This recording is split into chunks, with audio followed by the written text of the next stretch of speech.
Hello, and a warm welcome to our panelists and viewers across the Caribbean. We are so glad to have you here with us for the first in this interactive virtual town hall series, Learn and Recovery in the Caribbean. I am Amanda Lynch Foster, specialist in CDB's Corporate Communications Unit, and I will be your host today.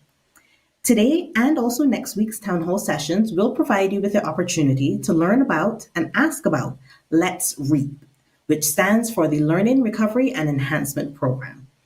Now, Let's REAP was commissioned by CDB, CARICOM, and the Organization of Eastern Caribbean States to address the learning loss which our children and young people have been going through due to the unprecedented disruptions in education brought about by the COVID-19 pandemic.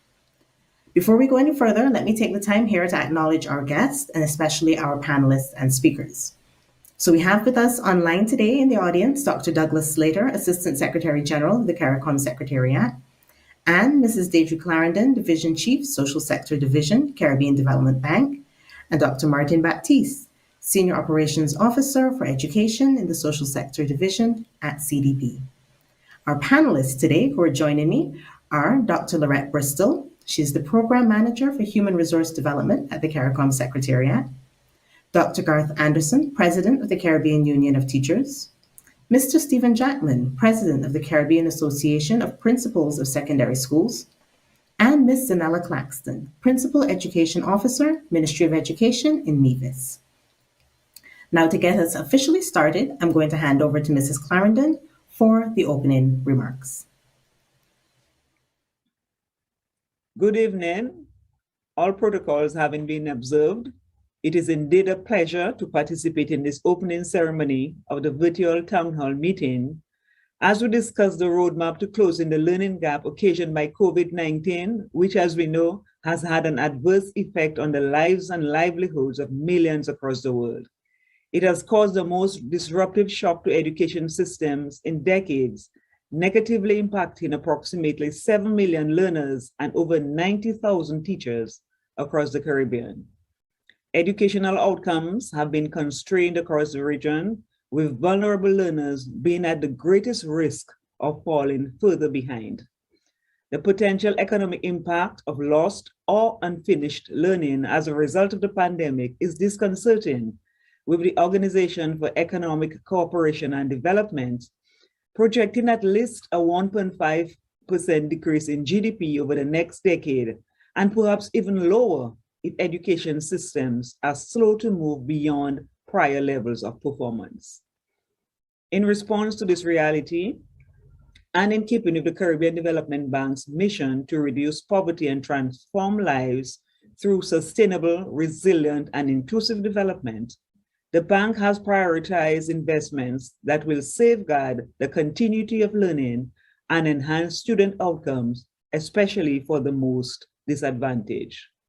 Thus, on behalf of the President of CDB, I welcome all to this town hall meeting to discuss the Learning, Recovery, and Enhancement Program, Let's REAP, which was developed in partnership with the CARICOM Secretariat and the OECS Commission, with consultation with all our education stakeholders, including teachers, principals, parents, students, and other regional partners, such as the Caribbean Examinations Council.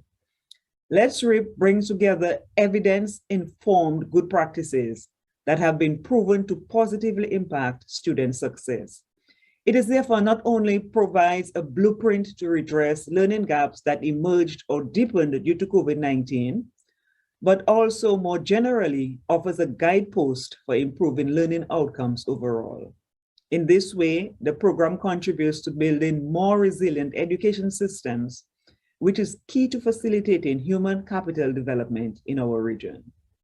Importantly, Let's REAP centers schools as the critical site of transformation and empowers school leaders to pursue the program's 9 components that are relevant, recognizing that there are different educational realities in each school. And because schools operate within a larger educational ecosystem, Let's REAP also promotes the systematic integration of program components across the community, national, and regional levels. In other words, Let's REAP is both an intervention for learners and for the school system around the learners. Like many of you here today, I am very much looking forward to an informative presentation and rich engagement on Let's Read. The panelists bring expert perspectives on the program concept, its implementation, and the learning teaching realities that the program must account for if it is to be successful. And as educators attending this virtual town hall, your contributions, concerns, and suggestions on the program are invaluable. It is with you that the rubber hits the road, so to speak.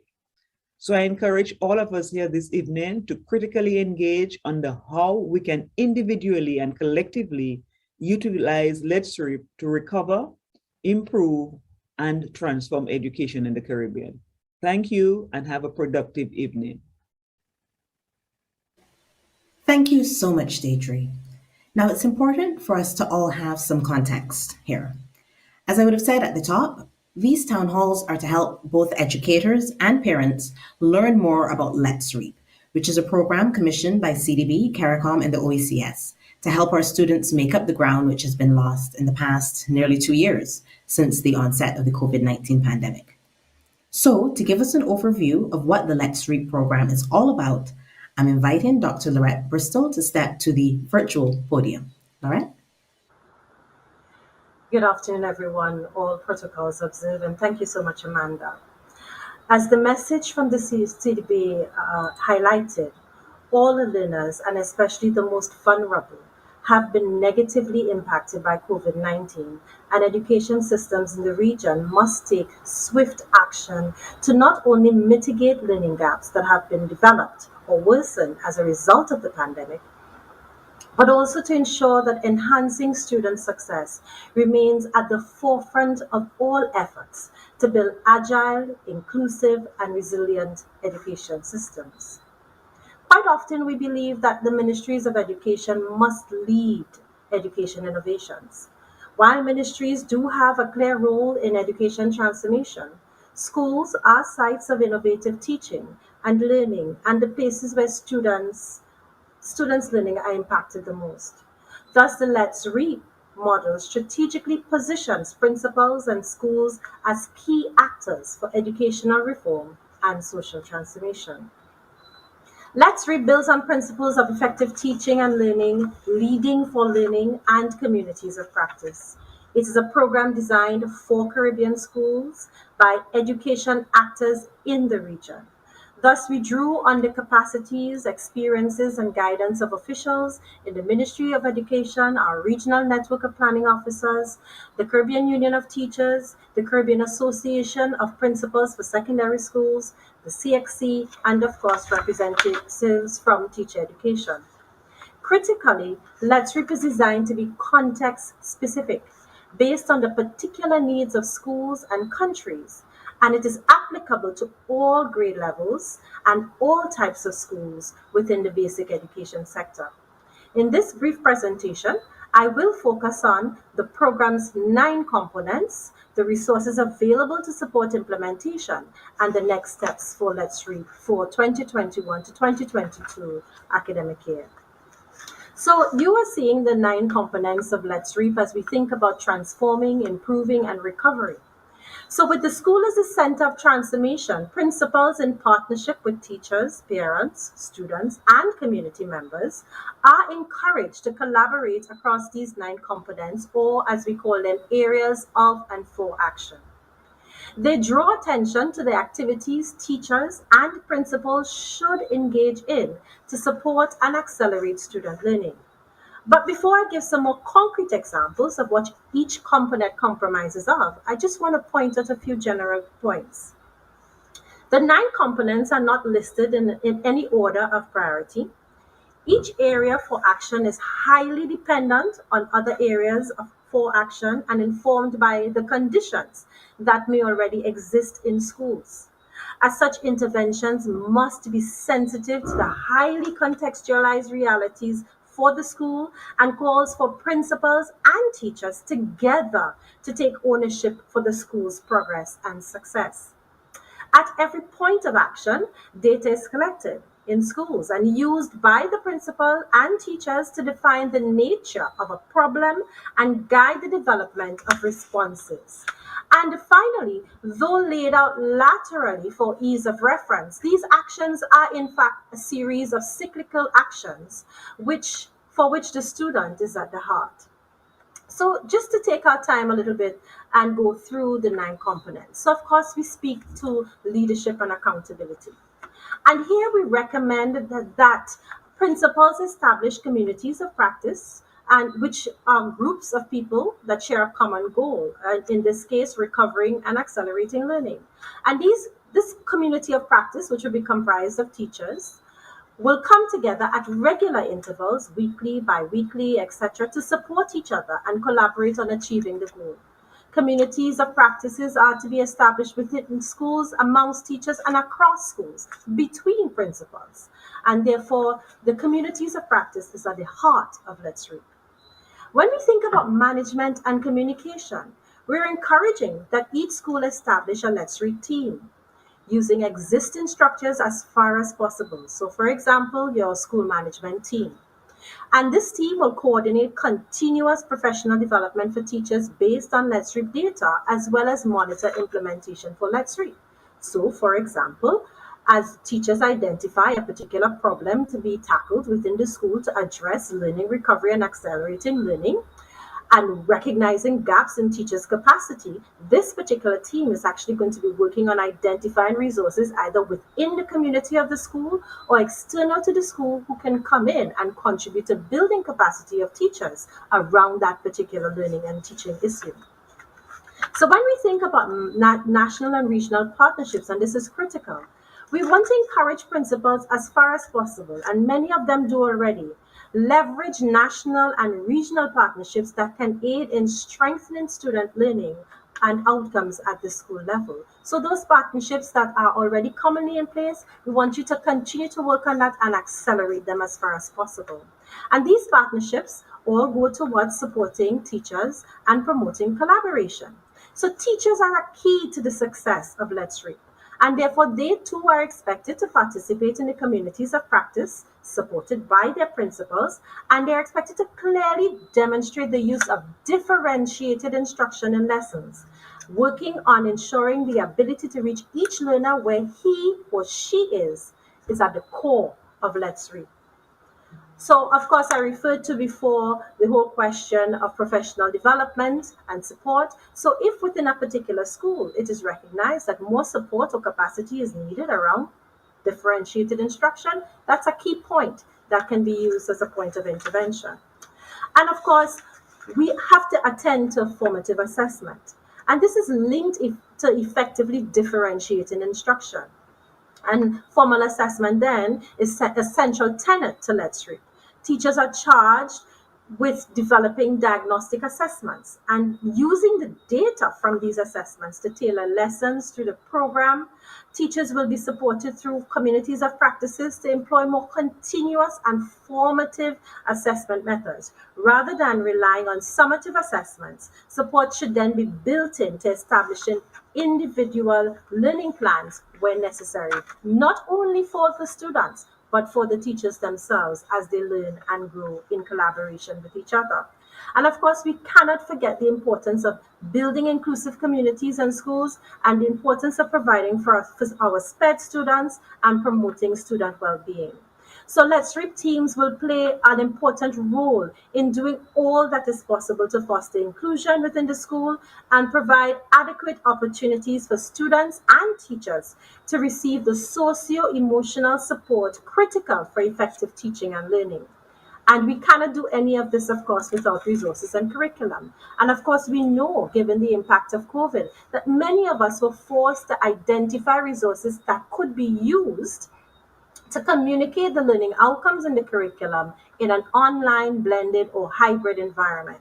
So, of course, this is a good opportunity for principals in collaboration with their teachers to think through how to identify particular resources that could be used in a blended online or even face-to-face environment to support learning, but more importantly, how do we support teachers' capacity to develop some of those innovative types of resources to support teaching and learning? And I would go a step further, encouraging our students themselves then to develop some of these resources that could support curriculum development. And of course, the importance of parents and family. Principals will both report progress on improving learning to parent teachers associations where they exist and where they don't exist. We encourage that they become mobilized within your schools and establish strategies to engage parents in supporting student learning at home and while at school.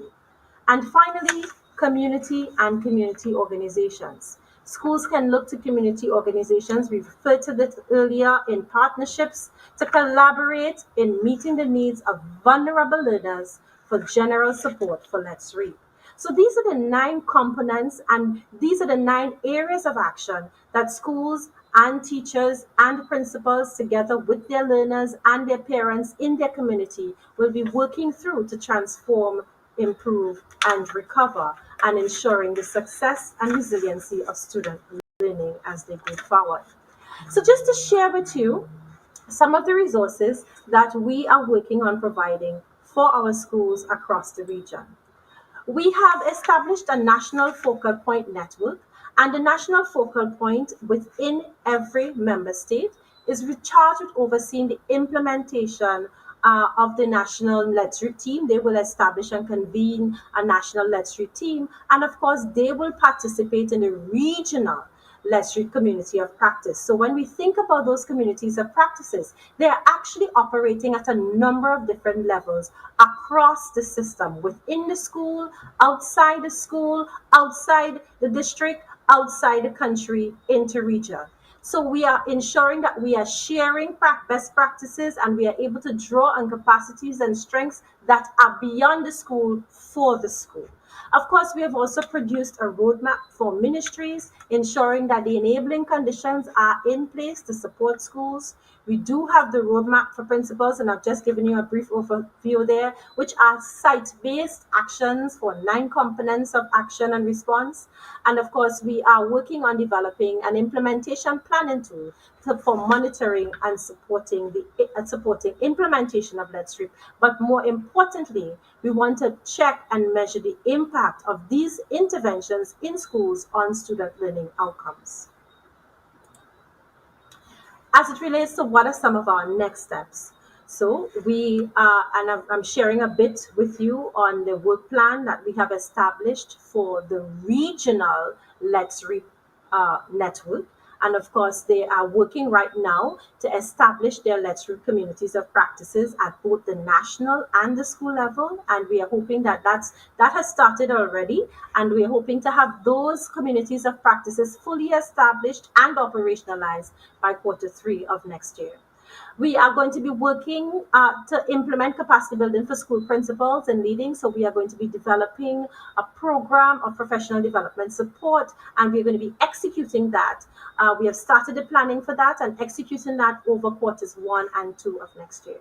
Of course, within the member states and at the level of schools, through and with the support of our Let's Read focal points and the national teams, there will be support for implementing diagnostic assessments. Some of that has already taken place already at each grade level to inform programming in schools. We cannot act without knowing what are some of the problems that we are intending our actions to address. So that data is absolutely critical, and Let's Read is then driven, every intervention within the Let's Read program is then driven by data emerging from the school to guide the future direction of the school.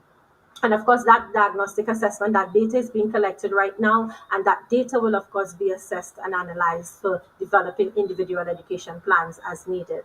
And of course, we are also supporting, facilitating the ongoing monitoring and evaluation of the Let's Read program at the regional level, providing support and being done in collaboration with our national and school-based Let's Read teams. I want to say thanks for your attention, but before I end, I want to leave you with the 3 Ds that undergird the program: diagnostics, the importance of data; differentiation, importance of inclusion and responding to our students where they are at so that we can accelerate their learning; and dialogue, the importance of communities. So together we can work to transform, improve, and recover.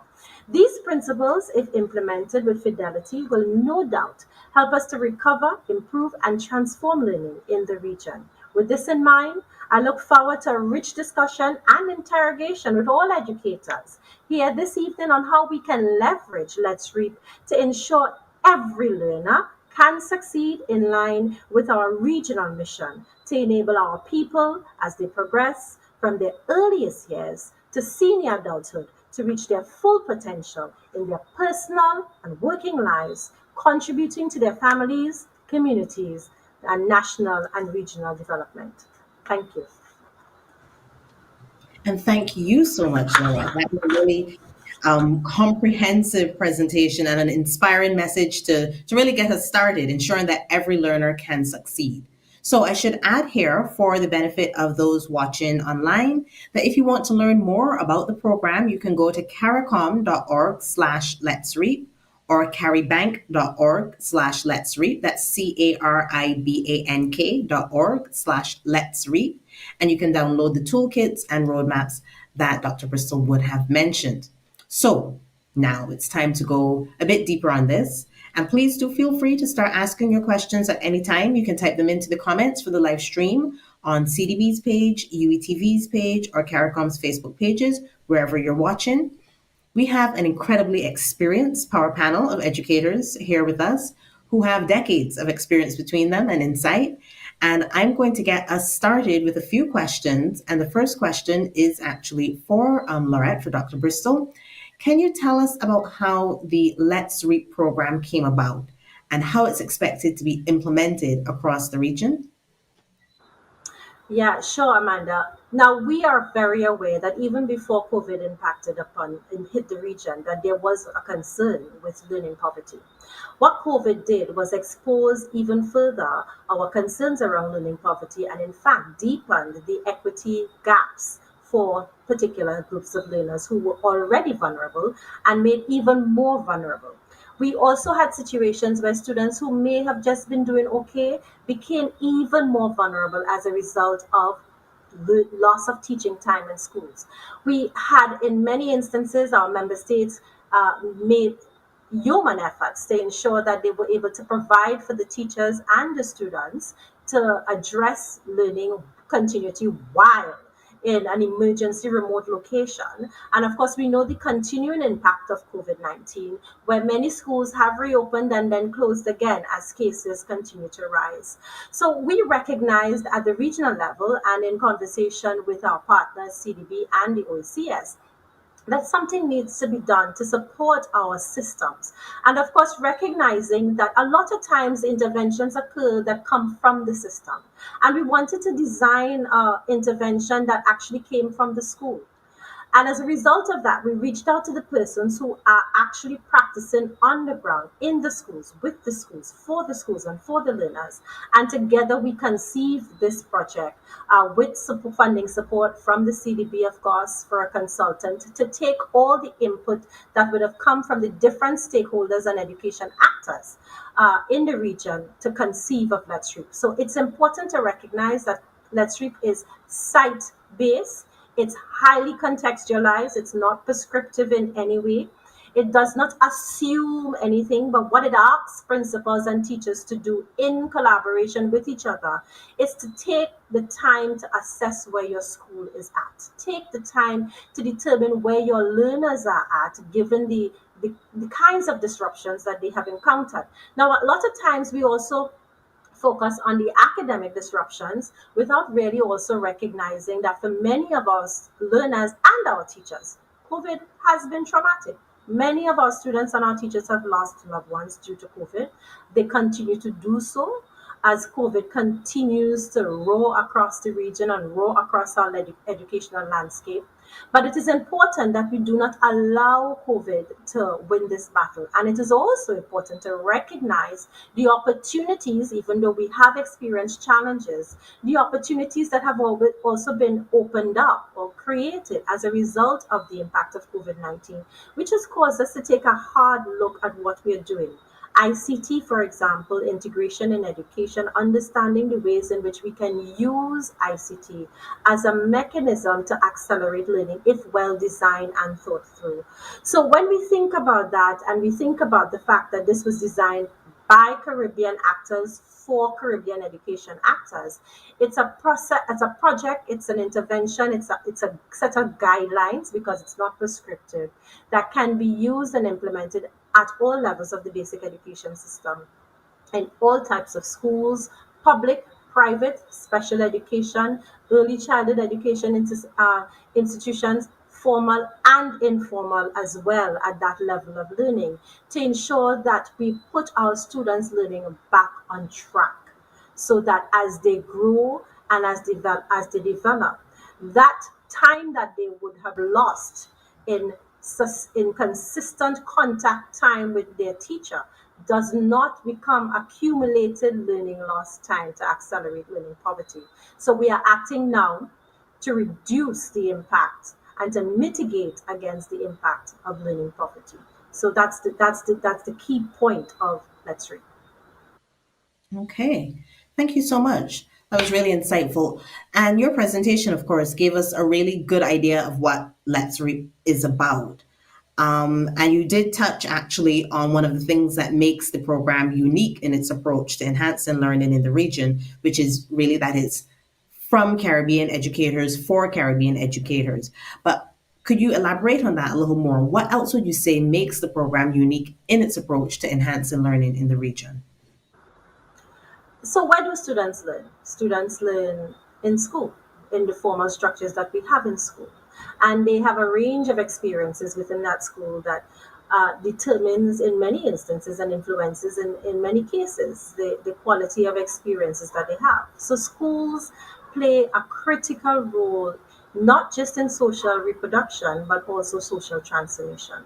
Schools are the site for where the action is at. So, therefore, we wanted to focus not on an intervention that was coming from the system, but on an intervention that was focused on the agency and the agentic capacity of principals and teachers to be transformative agents in the lives of their students. And of course, they do that with the enabling conditions that are provided by the system. So it's intended to empower school leaders and teachers with the tools that they need to address learning loss and enhancement as they manifest within their particular site. It focuses on of communities of practice because it negates against teaching as an isolated practice. It promotes the movement of good quality, effective practices around supporting students' learning, supporting peers within schools, because we also have to support teacher learning as well for growth and development by focusing on communities of practices. So we move away from the isolated notion of teaching and we encourage collaboration, we encourage teamwork, we can encourage networking. Now, pay attention that these are also skills that are learning skills that are needed for the 21st century. And of course, because of that, it takes a holistic approach. It doesn't decide that this is one issue that we're going to be dealing with, but recognizing that there might be multiple issues at play. So intersectionality is critical in this. And it encourages teachers and principals in collaboration with parents to be paying attention to the range of different factors that will come into play to impact upon student learning. And in so doing, by building capacity at the site of the school, it also promotes resilience. So resiliency is built into the design. And these are the unique features and components of what Let's Reap and why Let's Reap is unique, why Let's Reap is special, and why Let's Reap, we think, is also designed for ensuring sustainability of effectiveness and quality teaching and learning, not just in one school, but to have that practice travel across other schools. Thank you so much. Resilience being built into the design. I think that's really important. I think we've all learned a thing or two or three about resilience over the past year and change. And it's really important for the future of our education system, that resilience is built into this system and that it's sustainable as well. Because, it has felt certainly for students and parents, I can speak as a parent, that, it's been on, off, and you just want some kind of consistency. But in a world where that may not necessarily be available, where you may have to go from remote to face to hybrid learning, that at least you have a program that is resilient and can adapt to each setting. So now I'm going to turn to our educators. I have a question for both Dr. Anderson and Mr. Jackman in their respective roles as leaders of our education associations across the region. And this question is, do you have any data or experiences to share on how severe learning gaps have become as a result of COVID-19? Dr. Anderson, I'm going to start with you. Yes, it's very difficult hearing you. If you could repeat the question. Sorry, no problem. Do you have any data or any experiences to share that you might have heard from teachers or representatives on how severe learning gaps have become in your community, in your country, or regionally as a result of COVID-19? Thank you. Well, UNESCO estimated that over 144 million students in Latin America and the Caribbean have missed school for 5 or more months. So far, I'm sure it's way beyond 5 months, and that very telling what's happening in the region. In Jamaica, for example, we have reports from the Ministry of Education indicating that approximately one third of our student population have been missing from school. We can't account for in the formal education system as we attempt to restart. So I think it's quite severe. It is even more severe when especially for those who are from the more, lower economic standing in our societies, that those students have been severely affected. Those are the ones who don't have access, large segment of the school population, to whatever online teaching, emergency teaching that has been taking place. They don't have access to internet. So in my as president of the Caribbean Union of Teachers, and in talking with colleagues across the region, I think it's a similar situation. So yes, there are segment of our school population or society who those students are able to manage, survive what is happening online, but a large segment, certain large segment, and in fact, I think we all have to be concerned, because one can imagine what will be the social and economic implications for our development in the region when we have so many of our students, some we can't find and some who are falling behind. So it's a very severe problem across the region, and something that must be addressed with a great degree of focus and the kind of resources and commitment necessary. Thank you so much for that. And I'm going to direct the same question to Mr. Jackman. What data or experiences do you have to share on how severe learning gaps have become as a result of COVID-19? Good evening, Amanda. Good evening, Caribbean. Like Dr. Anderson, we are finding it difficult to develop local data, but there are things pointing to the fact that there are learning losses. For example, the Barbadian experience would have had to have postponed its secondary entrance exam for over a month because an assessment said that the students weren't ready. Other territories are in the process of determining the level of loss. They're going through the diagnostic testing. We know, as Dr. Anderson pointed out, that there are large amounts of students who are not attending classes. This was reflected in, for Barbados, again, over 1,400 children deferring some exam at CXC. And then we know across the region, we've seen in some cases a 1%, and in some cases as much as a 7% decline in CSEC. That's the type of school.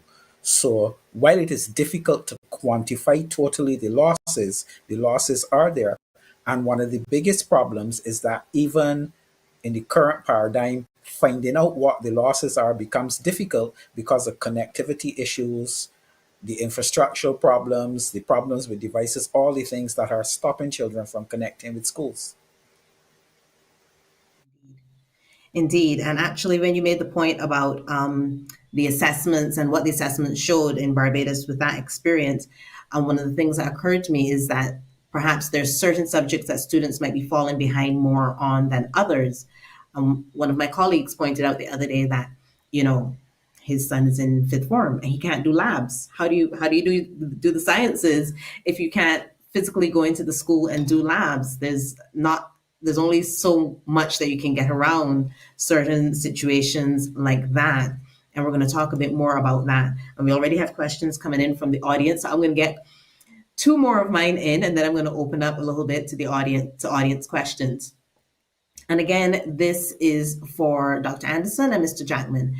Have you seen or have your members seen a difference between the learning gaps for primary versus secondary school students? And then, really critically, what about special needs learners? Well, certainly we have no empirical data to suggest that. Anecdotally, what we have been seeing is that for primary school students, where their parents have a little more level of control over how they operate, then they tend to be online. But there's another twist to that. Being online doesn't mean that learning is actually taking place. So they are struggling where that is concerned, because youngsters have an attention, span that they go with, and so nobody wants to sit around, a computer or tablet for hours going. So it has been very frustrating, and I can speak personally because I have young ones, and it has been challenging. Though, I'm a teacher, their mother, a teacher, but it's still a challenge. At high school, what we are finding is that it's not just learning loss in terms of, students are not getting content, are not covering enough, not getting enough, but they are opting to go into the workforce. They're going to hustle. In Jamaica, we talk about hustling. So a number of these teenagers are going out to hustle, and some of them are no longer interested in coming to school. Some of them didn't go to sit the CXC. So I think it's different. There are different things at play depending on what you're looking at the various levels of the education system. One can imagine, how can you ask somebody or youngsters at early childhood to sit around that they are having classes online, and all of the intricacies that that come with that. So it has been frustrating for teachers, for students, and I don't think we have um, any one fix to the problem, but we have to find a way. I listened carefully to Dr. Bristol laying out, and I think for us in the Caribbean Union of Teachers, the first step would be we have to find them, assess them, and then plan for them. So yes, the needs are different. I'm not too sure we are able to measure what's happening with one sector versus another sector, but there are problems wherever you look at it or however you look at it. The learning loss, great.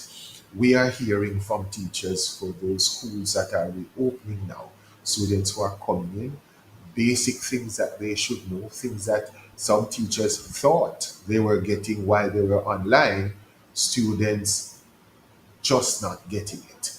So we have to think about how we're going to treat with our curricula, how we are going to enhance, how we are going to bridge, and of course, looking at training, professional development for our teachers in the use of technology, how you handle your curriculum in a situation of this nature, and of course, to ensure that you cater for all the learners that are present in front of us. Okay, thank you so much. And I'm going to direct the same question to Mr. Jackman.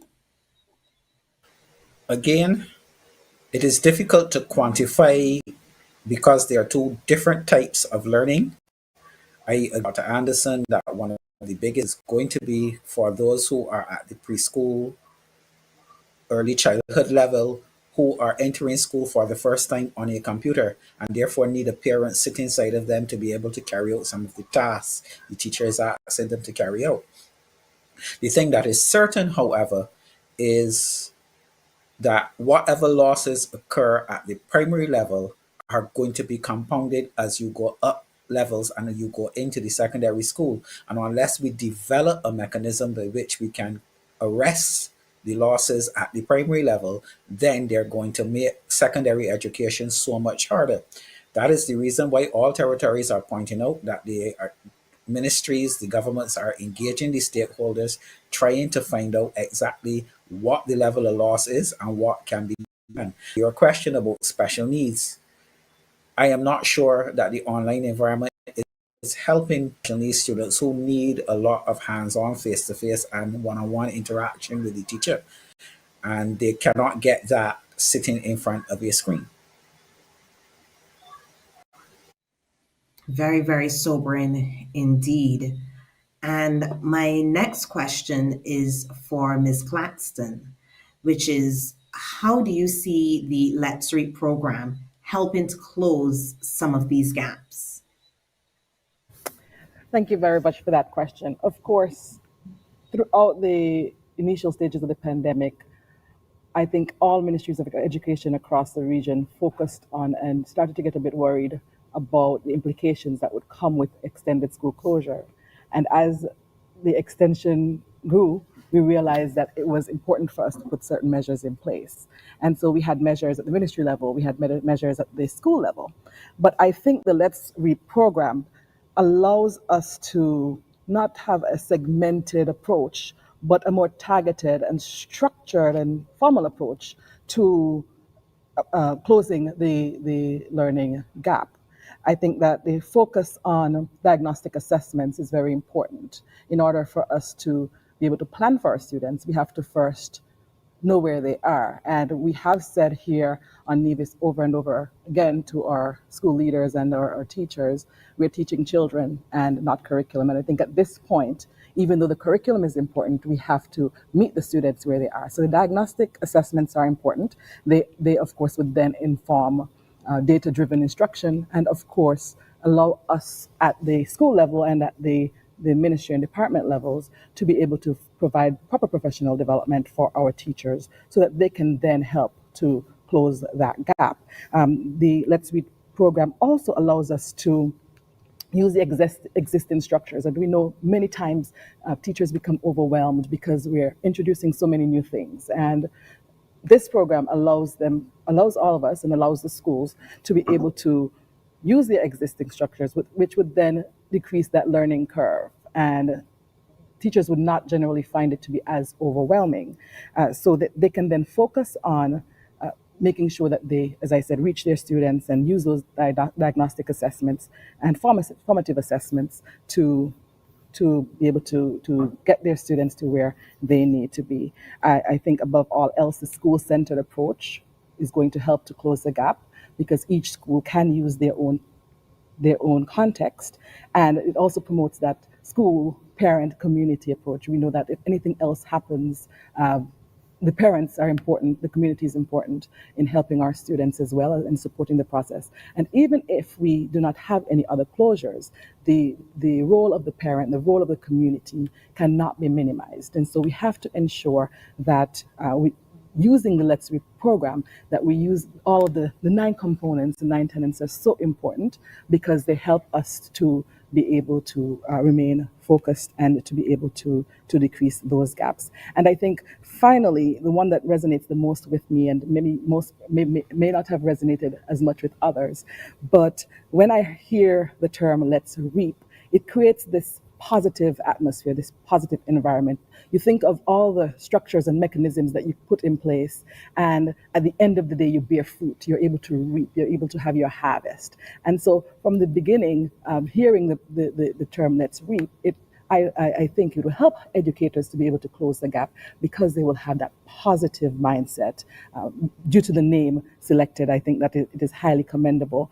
And so we will see that paradigm shift that we're looking for, where it's a change in school culture, it's a change in the classroom culture, ensuring that the gaps, the academic learning gaps, are decreased, and so that ultimately our students can get to where we want them to be and beyond. And so I really applaud and commend the initiative, and I think it will go a long way in helping to close gaps.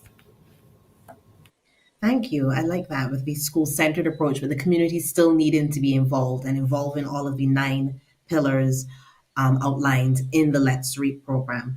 Just at this point in time, I wanted to remind those who are joining us on the Zoom. A number of educators are joining us on another platform on the Zoom. Please remember that you can type your questions in there and they will be directed to our panelists. So I have a few more questions before I open up to the questions that are coming in from the public. And we have quite a few questions coming in from the public. There's quite a lot of interest, obviously. And my next question is for Dr. Anderson and Mr. Jackman again, which is talking about the impact on teachers of the COVID-19 pandemic. And what have been the different experiences for teachers during this time? And what kind of support is needed to help teachers so that they can help students in catching up on missed or lost learning? Mr. Anderson, then Mr. Jackman. Dr. Thank Anderson, you. sorry. Yes, thank you. Well, like every other segment of the society, the teachers have been suffering greatly from the impact of COVID, the psychological implications of lockdown, the closures of school, the frustration for not being able to reach your students or to find them, some suffering from personal loss relating to COVID and other social economic stressors that we have within our society. So teachers, like other persons within the society, suffering greatly from the impact of COVID and all the discussions around you know, vaccination, no vaccination. Um, we teachers also we have seen in the region where governments have attempted to victimize teachers to say if you don't do X, Y can't happen. It is stress all around. But what is good, I think, is that a large segment of our teachers have remained committed to education as a vehicle for upward mobility and for the development of the region. And teachers wanting to see their students, wanting to go out to teach, just need the kind of support from our policymakers. And we hope that will be forthcoming and that, in fact, the teachers will not be made victims of the process. We see people want to cut salaries of teachers at this time. We see where teachers have been locked out because they have decided that they don't want to take the vaccine and all kinds of things happening across the region. So we hope that those who make policies will refocus their attention on the right things, and that is to provide the kind of resources necessary to assist teachers to carry out their jobs effectively.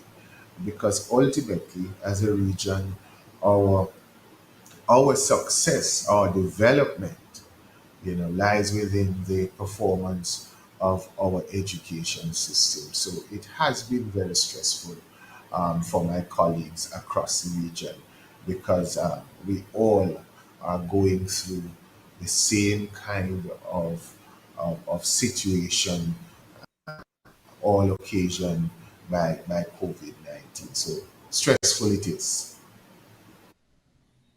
Indeed. And the same question to Mr. Jackman. What have been the different experiences for teachers during the pandemic? And what kind of support is needed to help teachers assist students in catching up on missed or lost learning? The major professional problem for teachers has been a shift and a culture shock to the online environment. While some schools were utilizing the platforms in the as augmentations to the face-to-face teaching, they were suddenly thrust into the platform becoming the only means of teaching. And, a carpenter can be very good with a hammer, but if he learning how to use a mechanized hammer, he can be good with it and teach other people at the same time. And that's what we've been doing to teachers. They are learning online environment to teach at the same time that they are teaching. And therefore that brings a certain level of stress that is really difficult to. It is also difficult for the student who recognizes that the teacher may not be able to fill all the gaps for him, and he now has to fill some of those gaps on his own. In addition, schools are interfacing daily with households that don't have the type of systems needed to promote learning, especially at the lower socioeconomic ends of the society. And that is stress for the teacher because you are now trying to help the child block out all the demotivators while trying to teach the other children in the classroom as well. And the fundamental mistake that we made, we have seen our students or young people walking around with cell phones and devices and thought digital natives. But the harsh reality is difference between using a tablet or a phone for recreation and using that same tablet and that phone for education. It is easier to watch a YouTube Vine and laugh than it is to watch a Shakespeare play and analyze it on the same laptop. And because we are battling those misconceptions that the children are comfortable with this technology for learning, we now have to teach them as well how to use the technology to learn. As for the things that can help teachers, first and foremost, financial and infrastructural support. We are not going to be able to catch up if we have to stay in the current environment, if teachers can't have access to the very best software, if students can't have access to continued and proper connectivity, if schools themselves can't have the infrastructure to take teachers online. Community support is going to be important. We can't teach online 5 hours and then try to do another 3 hours after school to help people catch up. So we are going to need personnel from the community to be that support system that helps us catch up in the after school environment. It means you're going to have structures to put in place that we can guide them, that we can train them. We need training for our teachers in proper remediation in adult education because we are going to have to change the policies that we use in terms of teaching. And we're going to have then to get parental support when we go through the process, as Dr. Bristol talked about, of drawing up an individual education plan. That plan breaks down when there's nobody at home to help the child when he gets home. And therefore, we're going to need that type of support from families as well. As to the other things, the psychological help for the problems with COVID, I have had teachers who have been in isolation. They have met some of their own in isolation, and that is a difficult thing for everybody to have to deal with. We have children who have family members in isolation and they're worrying about them so they can. So we also going to need that type of emotional support to help the teachers pass the other side of what COVID has done. Absolutely. So many good points all around. And I can certainly raise my hand as being one of those people who thought that because my child was a digital native, has had a tablet, from the time she could toddle. And I was scandalized and I was embarrassed at myself last year when I realized she can't type. She doesn't know what, control C stands for. She doesn't know how to copy and paste. She didn't know how to save a file. I knew that she knew how to use technology and she was a digital native, but she and her friends knew how to use it to consume and for recreation and not for education. So it's been a steep learning curve for all of us during this time. My next question is going to go to Ms. Claxton, and that is, our while Let's Reap does not require ministry level intervention, as Dr. Bristol would have indicated, it's not super prescriptive and it's school centered. Are there any supports from ministries that can still be useful to support the program? And are there any examples of the kind of support that your department has or will give to Let's Reap implementation? Ms. Claxton?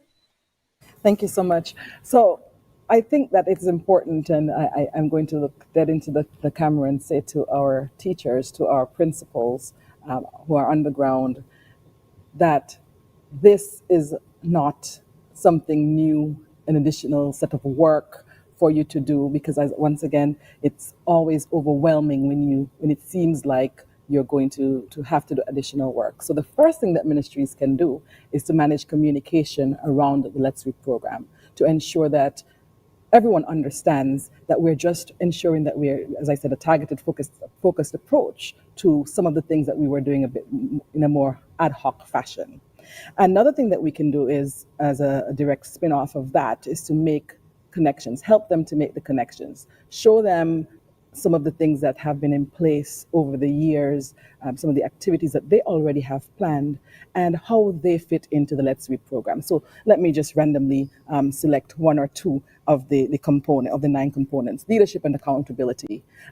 We always expect our schools to have school improvement plans. Basically, the Let's Read program is an implementation of your school improvement plan. So what you have to do is to ensure that, and I think that was one of the missions and goals of all of our schools across the region at the beginning of the school year, to ensure that we have mechanisms in place for academic recovery and enhancement.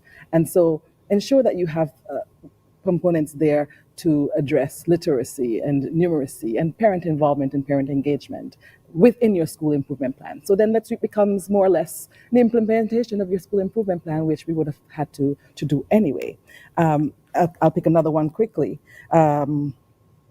Teacher support and collaboration. We already have PLCs in place at many of our schools. We already have communities of practice in place at many of our schools. It's now formalizing it and perhaps giving a leeway or some supports in terms of maybe working with persons within your zone or your district, wherever you may be. And so as you go through the 9 components, and I actually did this, I mapped all of the 9 components and I looked to see how some of the activities that we have every single day for parents, parents and family. We have PTA meetings, we have parent-teacher conferences. How can we use our existing mechanisms to be able to implement and to support our students as we try to minimize the gaps and decrease the learning loss which was encountered? Ministries can also provide technical support, professional development for teachers and for principals. Sometimes we say we're going to provide professional development for our teachers, but provide those supports for principals as well. So you're looking at things like how to administer diagnostic assessment properly. If you're asking the teachers to administer them, how do you do it? How do you implement those assessments as to not intimidate the students? How to use data to inform instruction. That's another thing. We're asking teachers to use the data to inform instruction. Then at ministry level, we can ensure that we demonstrate how we can do that and allow the schools to then take it from there. How to support teachers. That's a big one for principals. We're asking teachers to do so many things. We have to ensure that the principals know what they're looking for. For example, when they're looking at the lesson plans daily, what are you looking for? How do you use the data? And then, of course, map it out onto your lesson plans. And then support resource requests. Ministry can do that. The ministries can do that as much as possible. I know it's an economically challenging time, but we can look at how to support teachers as they identify gaps and they identify resources that can help them to close those gaps. Then we should be able to support them in that regard. And above all else, support the monitoring and evaluation of Let's Read. We know that our teachers, principals will need some support there. And of course, for the data collection and reporting purposes, we will also be able to provide those levels of support. In relation to any examples of any initiatives or anything that was done here on Nevis during the summer, as I said, we've spent a considerable amount of time looking at and trying to preempt some of the challenges that we knew would come following an extended period of closure. I mean, we were closed on and off for just about a year and a half. We're looking at that level of inconsistency as it relates to the face-to-face instruction. And so what we did during the summer months was that we had a meet the teacher activity, and it actually checked off 2 of the components. It had the parent and family component because we allowed for parent surveys, parents know their children, they know their learning styles, they know how they have advanced, or some of the observations that they have made at home. So we allowed for the parents to come and meet the teacher before school started. And then during that time period, we also had a period of diagnostic assessments right there. So the parents were able to sit in while we administered the diagnostic assessments. And that showed them that, and we tried to explain to them that this is not a pass fail assessment. It is an opportunity. It's an opportunity for us to support your child. And so we allowed for parents to be present. We allowed for them to do the parent survey. And then, of course, as I said, it was a part of the formative assessment component, because we administered a diagnostic assessment there. And we used that data or we are using that data to support schools, to help schools in some of those professional development pursuits that I mentioned previously. And I think that it is something that we're going to use over the next few years. As we, outside of COVID, we have to always know where our students are before we start trying to teach them. We start from, and we've heard examples going from the known to the unknown, or from the known to the new. And so we want to make sure that when we start teaching at the beginning of every school year, that we know we have a general idea of who we have in our classroom, and that we are catering to their needs as much as possible. And I think all of those tie in very well to the components of Let's Read. All right. Thank you so much for that. That was really quite holistic in terms of the various ways that the ministry and the schools and the parents can work together to support our young people. So I'm going to open up to the questions from the audience now, because we have quite a few questions that have already come in, and it's really important for us to have this dialogue with our audience. So I am going to bring the first question to our panelists, which is for Dr. Bristol. I think this question came in via Facebook, and the question is, how are you tracking progress within this program, and against what metrics are you using to measure its success? Dr. Bristol? Thanks for that, Amanda. So we are actually tracking progress at a number of different levels, because we want to ensure that we maintain the ecosystem approach.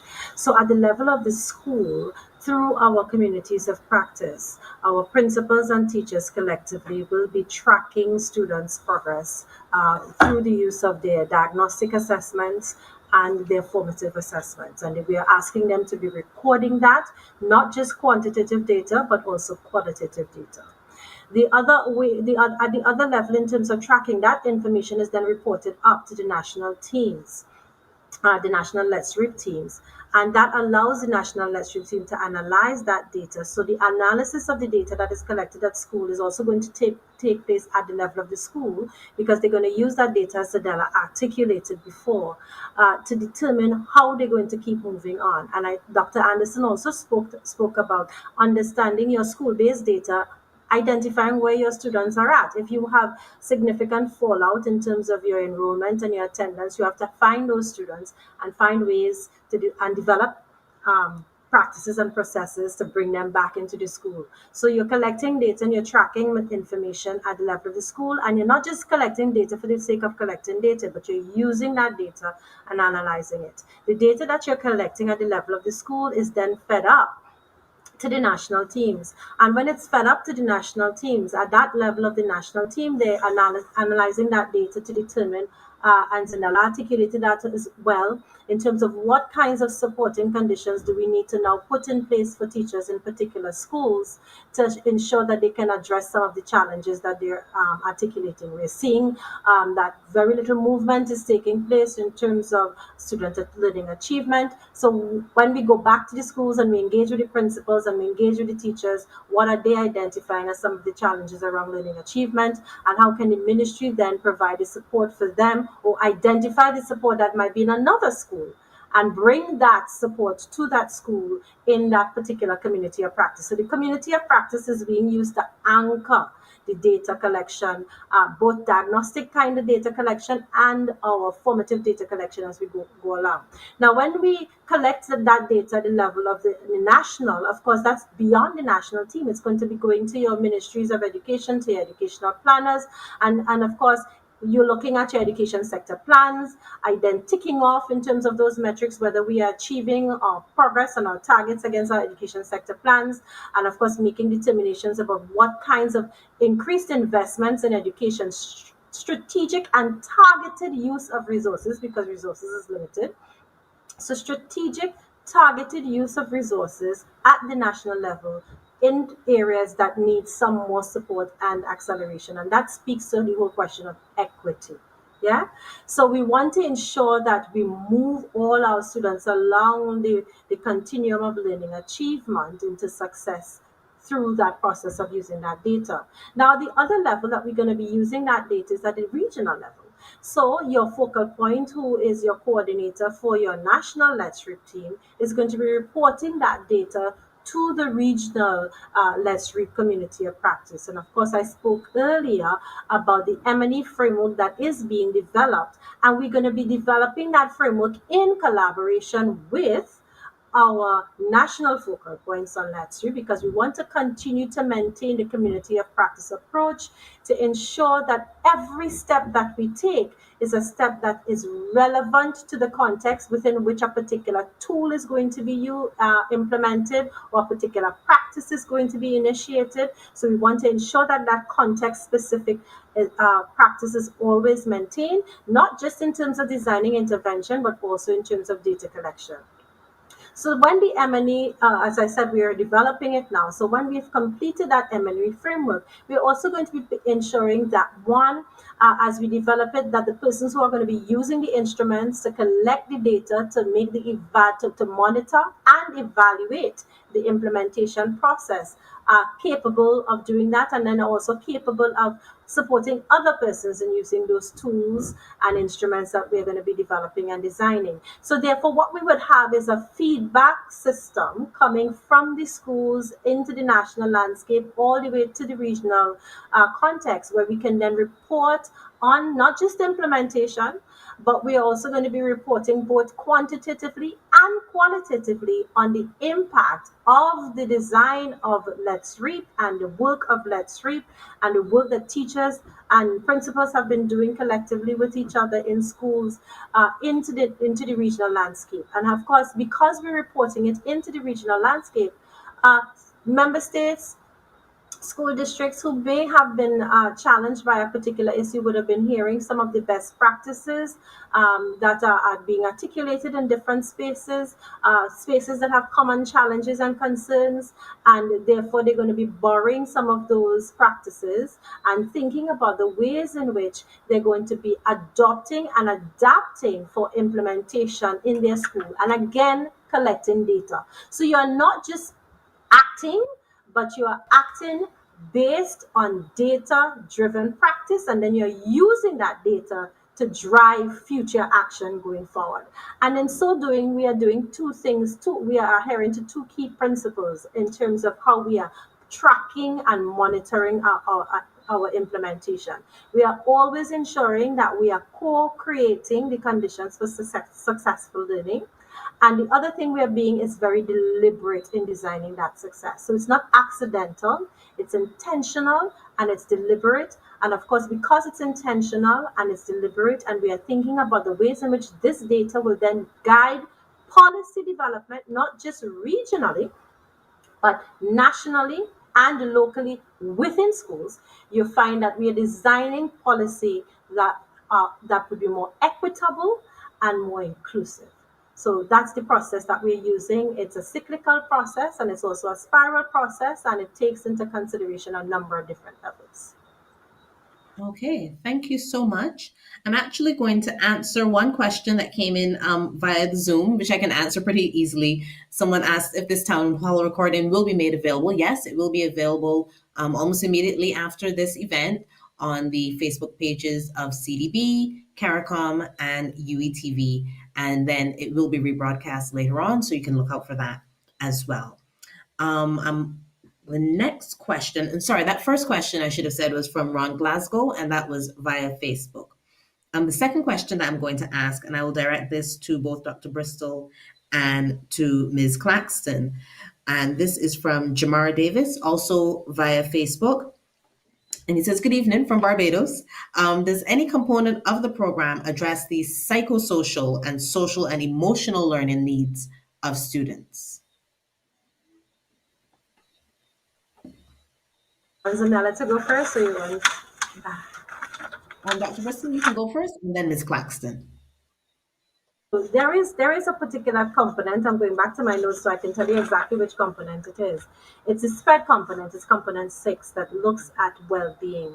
That component encourages teachers and principals collectively to adhere to well-being of the students and also adhere to the well-being of our teachers. So it means that within your communities of practice, there would be an exchange. Oftentimes, teachers talk. Yeah. And one of the things about the community of practice is that it changes the ways in which teachers talk and it changes the kinds of things teachers talk about for more deliberate interventions in the lives of our students and our learners. So when we identify that a particular family, a particular student may have been impacted in a particular way by COVID 19. And let's go beyond COVID 19. That a particular student or a particular family may be going through particular kinds of challenges now that we need to adhere to. Then collectively in that community, we are generating a series of ideas for intervention, but more than that, not just staying within the school, because some challenges can be addressed by changes and accommodations that can be made in the school, but we then have to draw from the system level in terms of the referral systems at the level of the ministry.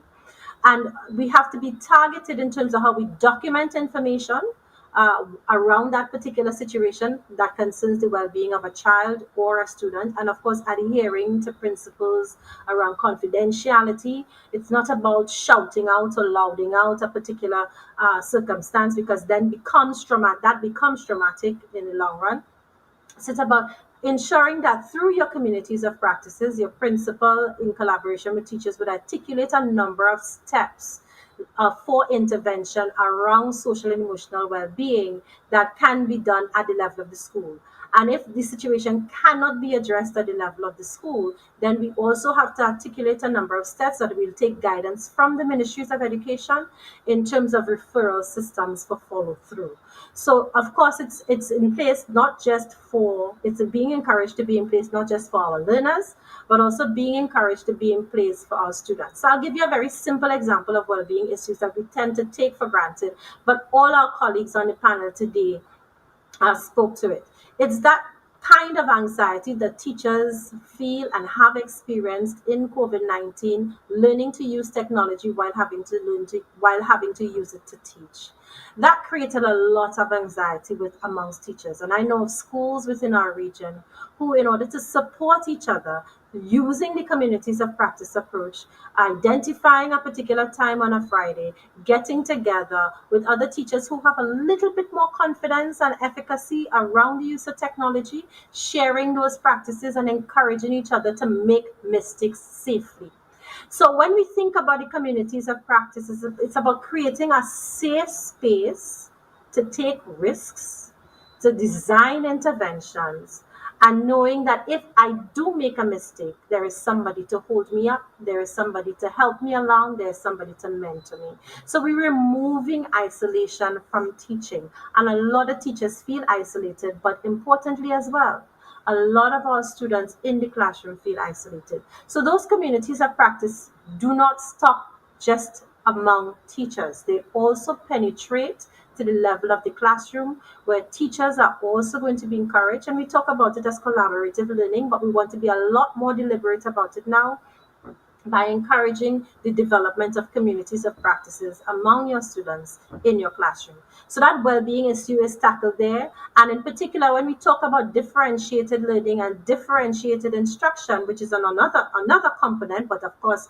well aligned to this whole question of well-being, that again becomes important, because we have to ensure that where there might be professional development gaps around the use of differentiated instruction, that the ministries of education play a key role in supporting principals within schools, in building capacity within the school around differentiated instruction.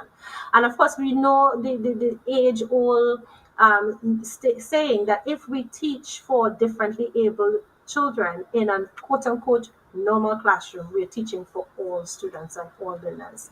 So it encourages inclusive teaching, it encourages inclusive learning, and it also works to reduce student isolation as well in the classroom. Okay, thank you so much. And I am going to direct the same question to Ms. Claxton, which is, in your experience, does any component of the program address the psychosocial and social and emotional learning needs of the students?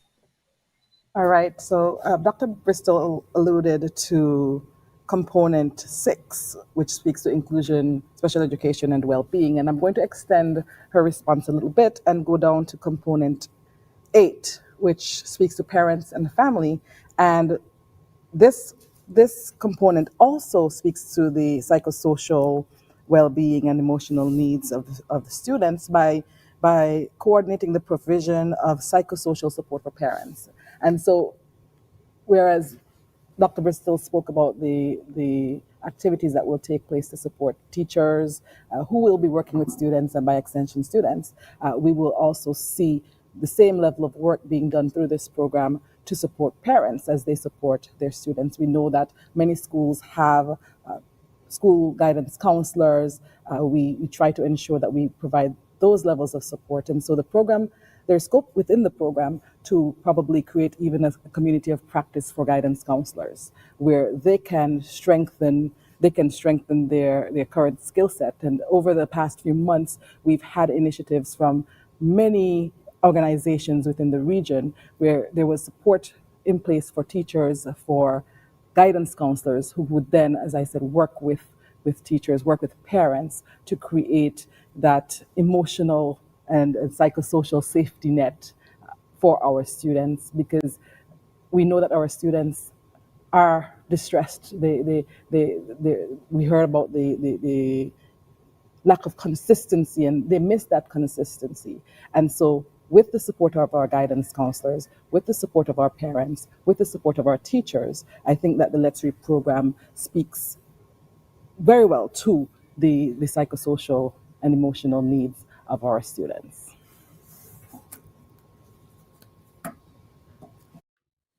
Thank you for that, especially the reference to providing the support for parents, because this is a challenging time all around for students. It's challenging for parents trying to support their children, and it's of course challenging for teachers. It's challenging all around, and I think it's really important that we keep that in mind. I'm going to read just one comment from online, and then I have another question coming in from online, and that question will be for Dr. Bristol. So this comment is from on the Zoom. It's from Charmaine Sinclair in the Bahamas. And her question is, not question, comment. Could it also be that some stakeholders may be more concerned with the secondary students being prepared for exiting the system with the qualifications that would allow them to enter the job market or go into post-secondary learning? The focus may be on one level of students more than another level of students by parents or by educators in terms of capturing learning loss. And that was just a comment that she had based on, I guess, her experiences and also the discussion this evening. The next question, I should say, not second, the next question, this is from Stephen McPhee via Facebook. And the question is, what tools or mechanisms are being implemented to validate quality assurance with school-based final examinations in this present virtual setting? And that kind of ties in to the comment from Ms. Sinclair. So this question for Dr. Bristol, what tools or mechanisms are being implemented through Let's Read to validate quality assurance with school-based final examinations in this present virtual setting? And then I will actually direct that question to, I'll direct this question to Ms. Claxton first. Sorry about that. So what tools or mechanisms are being implemented to validate quality assurance with school-based final examinations in this present virtual setting? All right, so of course we know that the word that the word that emerged over the last few years has been unprecedented. And I think that while we may think that we had several quality assurance mechanisms in place over the past few years, the unprecedented situation with which we were faced in relation to COVID-19 has really challenged us to revisit some of the work that has been done over the years. And so as we look at students who are looking towards exiting the system, as we look at our students who are looking towards writing the CXC examinations, and we heard earlier about the huge number of students who are going to, throughout the region, who might be going to work instead of attending online classes, perhaps because they don't have the mechanisms to do so. We know that there are some instances, even for us last year, we had to have some of our end of term examinations for our students virtually. And so what we are trying to do is to ensure that we continue those conversations with our local registrars in the various jurisdictions to ensure that we have a transparent process, that we're giving the students the level and the quality of education the best possible in the current situation, ensuring that there is accountability and transparency in everything that we do, ensuring that we provide the supports for our teachers. And I think within the Let's Read program itself, providing those supports and collaborations will be important in ensuring that level of quality assurance. And as we look at even component 3, regional and national partnerships, it's important for us to use these existing partnerships. So we have the CDB, we have CARICOM, and we have OECS driving the Let's Read program. But we also know that within these organizations and within our various ministries, we have communities of practice. And so that is what we have. I can safely say, looking at the Let's Read program, those are some of the measures which are in place. And this is, of course, a work in progress. It's contextual. So each jurisdiction will have its own approach. The framework is provided, but each jurisdiction, of course, will look at their own context and chart the way forward. At the end of the day, I know every jurisdiction will want to ensure that the environment for quality assurance is there and that they will put those mechanisms in place. Okay, thank you so much. And I'm actually going to take this question to our Education Association representatives as well, starting with Mr. Jackman and going back to the question, what tools or mechanisms, since Let's Read is a we're focusing on a school-centered approach, and what tools or mechanisms are you hearing about being implemented, maybe at the local level or even the school level, to validate quality assurance with school-based final examinations in this present virtual setting? Mr. Jackman? One of the things that happened over the last year when we were forced to find alternative ways of assessing children is that schools started developing something similar to the community of practice, but at the level of the heads of departments, the curriculum leaders in the schools, they started to get together to decide on the mechanisms that should be used to assess children when you couldn't use the traditional pen and paper tests. What has happened then is that they are exploring through looking at the theory, looking at the things that work in the school, developing standardized packages that can work across the school. So you may have the use of portfolios, and everybody will determine what should be in the portfolio, how many artifacts should be held in the portfolio. You may have the use of projects, and you determine upfront the rubric to be used in the project and the type of project that you want, so that this is shared with all the teachers and the students and everybody knows what the expectation is. And you will not get a situation where at the end you don't know how to judge one project against the next. We are looking at combinations of things like that to provide alternative assessments using the tools that we have been taught in our testing and measurement courses. Okay, thank you so much. And I'm going to just direct that question quickly to Dr. Anderson as well. I should note that question comes in from Stephen McPhee via Facebook. And the question is, what tools or mechanisms are you hearing about from your membership that are being implemented to validate quality assurance with school-based final examinations in this present virtual setting? Well, what I have been hearing about is certainly teachers are working closer together in learning communities. We have second marking of papers taking place in institutions. Teachers are working closer together. There are certain softwares that are available that um, some schools are able to employ to ensure some level of integrity as it relates to school-based assessment. But apart from the school-based the level, certainly at CXC there is a level of scrutiny that takes place where that is concerned, and I think they have stepped up their game where that is concerned to ensure that they have the level of integrity in terms of the grades that students get and the marks that they get overall. So that has been happening, but overall, what is happening is that there is more collaboration um, at the local level, among teachers as it relates to marking and standardizing and so on. And in some instances, we have seen where they have attempted to pull some students in to physically be at their schools to ensure that they carry out certain activities within certain environments. So there's no one size fitting all. It depends on the particular situation that schools find themselves in. But it's really difficult. It's a very difficult task, very important question when we talk about the quality of our examination and the ability of these exams to stand up to public scrutiny. But we are in unprecedented times, and so we have weaknesses in the system that we have to continue to work on.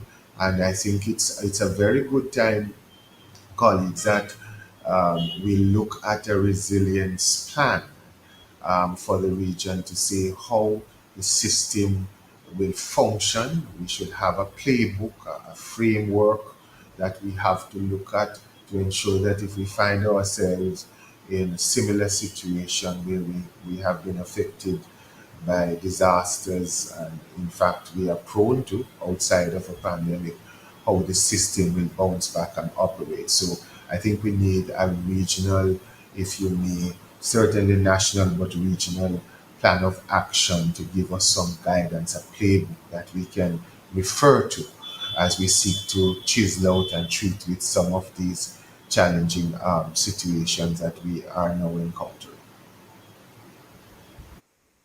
Okay, thank you so very much for that. And we are drawing close to the end, but I have one more question. This is for Dr. Bristol.